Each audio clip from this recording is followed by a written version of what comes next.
To the Honorable Rohan Sinanan, Minister of Works and Transport, the Honorable Paula Gopi-Skoon, Minister of Trade and Industry, my two cabinet colleagues, to Ms. Sonia Voisin, President of the Shipping Association of Trinidad and Tobago, to Mr. Randall Karim, Permanent Secretary in the Ministry of Trade and Industry, Colonel Lyle Alexander, Chairman of the Port Authority of Trinidad and Tobago, to Mr. Riyad Juman, Acting Comptroller of Customs and Excise, to all other specially invited guests, members of the media, good morning.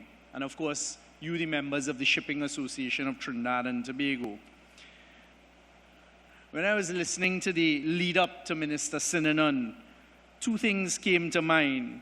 I said, I wonder if he was going for a seat and if he was preparing himself to return to that portfolio on the 29th of April. Good morning. It's an honor to present the keynote address at this annual general meeting organized by the Shipping Association of Trinidad and Tobago. And I extend my gratitude to the association for allowing me to speak at this significant event. And I thank you for working with my very fluid timetable and schedule, but I guess by now the country knows what it was I was doing on Wednesday and why I asked if you could shift it to today. And that might be a good segue for me to start, because the bilateral meeting that I had on Wednesday with the Secretary of State of the United States, Secretary Rubio, of course, shipping had a very important conversation inside of there. At a CARICOM heads meeting that we had last week Friday, my inaugural meeting as the Prime Minister of Trinidad and Tobago at the CARICOM heads, we, the CARICOM heads, met and discussed as one of our items how the potential of tariffs, and there are two sets of tariffs that will affect the Shipping Association.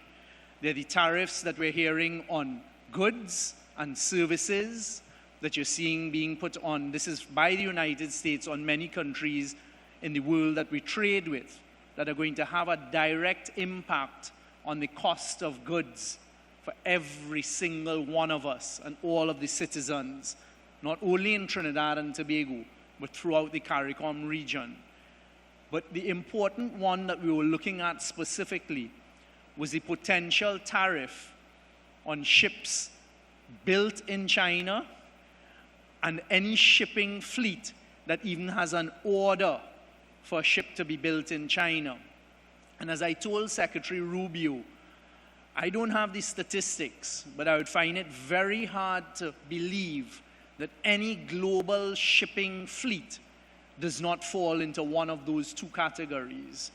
And I made the case for us in Trinidad and Tobago, as well as the CARICOM region, of how detrimental that would be to our citizens in this region, where we are very small players, but our lives are extremely important, and we really are not the ones who are affecting trade in the manner that their policy is aimed at. So members, these are the important conversations that are taking place on your behalf, but you are only one point between the citizens and the bringing in of goods and services. And it just shows how in this very, very volatile world, decisions being made far outside of Trinidad and Tobago, and decisions being made that affect us directly, that we are not even a consideration in those decisions, how important it is that you have the appropriate representation to engage in those types of high-level meetings, to advocate not only on your behalf, which is what I did, but on behalf of the citizens of Trinidad and Tobago and the CARICOM region. And I think that was an important point for me to start on this morning, because I am convinced that unless we unify as a people, and unless we prepare ourselves to work together, and that is across all sectors, we will be left behind in what is taking place globally. And whoever doesn't see that big picture, you are putting us in peril. So I wanted to start with that point just to give you, hopefully, a little food for thought as you conduct your business for the rest of today. Because it's important. It's not only going to affect your businesses, but it is going to affect every citizen in Trinidad and Tobago. The maritime sector plays a very significant role in fostering economic growth, both nationally and globally. The advancement of contemporary transportation systems and overall economic progress has largely been propelled by the shipping industry. This transportation method is recognized for its efficiency and cost effectiveness compared to alternatives. Consequently, the shipping industry has established itself as a dominant force in international trade. Maritime logistics can be considered the backbone of trade, since it transports around 84% of volumes traded worldwide and almost 70% of global trade value. In this context, ports play a significant role in ensuring the wide distribution of goods through supply chains. The maritime industry encountered unprecedented challenges in 2024, including geopolitical tensions, disruptions at critical choke points, port congestion, and environmental issues. According to the United Nations Conference on Trade and Development, in its 2024 review of the maritime transport, maritime sector in Latin America and the Caribbean, we are grasping and grappling with significant obstacles. Although this region represents approximately 17% of global maritime cargo, its share in the maritime transport industry is a mere 2% of the global total, corresponding to 1.19% of the gross tonnage. Specifically, Latin America contributes 1.09% to the global gross tonnage, while Caribbean nations account for 0.10%.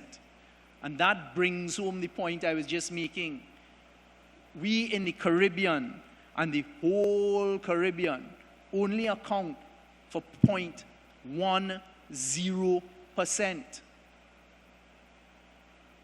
Let that sink in for a moment. So whilst we think that it is affecting us, if we don't have our voices being heard in a sane and effective manner at the decision-making tables, we will not even feature, and we will not even be a voice in the wilderness, because we will have no voice. And that is something I take very, very seriously. And that is part of the work that has been taking place in the last few years. It is about building the relationships, building the credibility, building that opportunity that when you step into the rooms of the decision makers, wherever they are in the world, they already know who it is they're speaking with. And they already know that this is a person with credibility. And this is a person, when he says something, that is how it's going to be. And there is no need to look behind what is being said. Trinidad and Tobago has two major cargo ports, Point Lisas and Port of Spain, which are amongst the most highly developed in the country. The ports are well equipped with liquid and dry bulk handling facilities, as well as liquefied liquid natural gas handling facilities, deep water harbors. In recognition of its potential, the government of Trinidad and Tobago has identified the maritime sector as one of the sectors for further development, with a focus on port operations, ship repair, dry docking, and marine services. And it was coming home to me as I sat there and I listened to your president and I listened to Minister Sinanan. This is an area we are targeting for diversification. But look, even as we target it for diversification, look how the global world is changing rapidly on us and becoming less or more competitive depending on your ability to pivot and to make decisions. The dry dock that Minister Sinanan is talking about for the carry dock facilities in Chagaramas, you all would be familiar with what used to exist there and the potential that it has. It was a great area of frustration for me personally in pushing, along with Minister Sinanan, to get that done. There is too much inefficiency in the systems. And people may ask, well, what have you done about it for 10 years? It is not something that you can just change overnight. But what you have when I say and I talk about a ministry of implementation and efficiency is because I know that is part of what I was doing for the last 9 years. Identifying things that needed to be done and driving them to get done. And that is what we need to do. And again, it can only happen if we all work together. So I look around this room and I see so many different sectors, even in the shipping sector. Can you imagine for a moment if we're all pulling together in the same direction? Understanding that we all have our own agendas and what you want to achieve in your own corner. And there's a great phrase and saying, a rising tide lifts all vessels. And to me, that sums it up the best. So that is what I'm looking forward to getting done. Because when we're inefficient in implementation, we lose opportunities.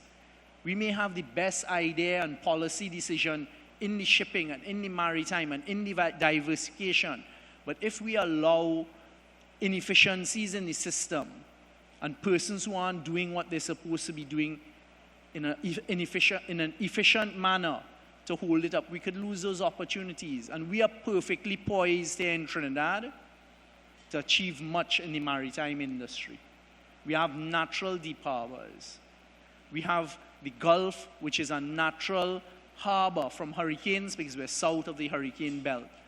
We are prepared to do the bunkering for the efficiency of fuels going forward in the future because we are a producer of LNG as well as methanol. And we're putting those things in place to have the ability to do it.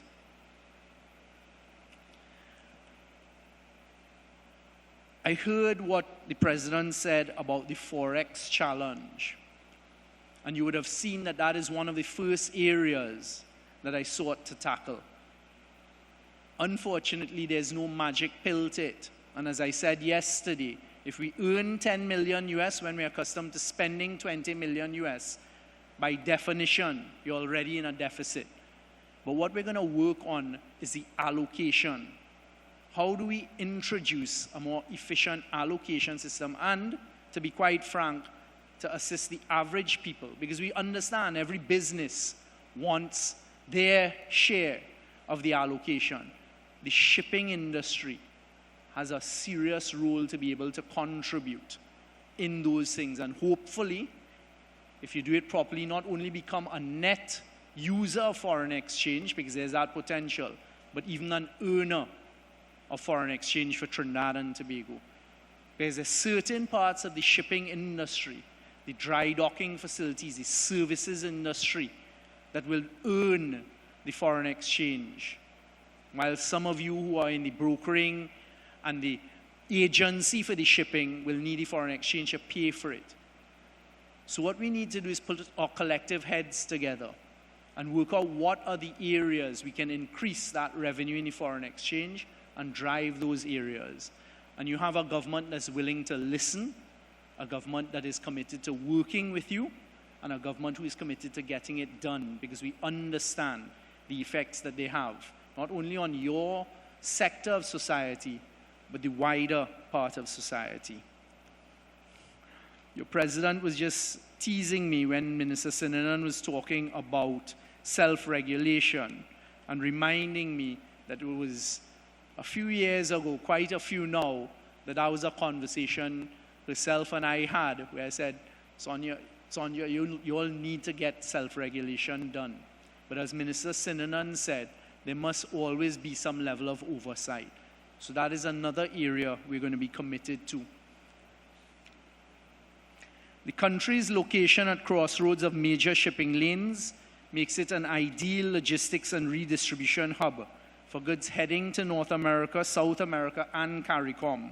Companies looking to circumvent direct tariff impacts may choose offshore warehousing, repackaging, re-exportation strategies in duty-free zones before entering the US market.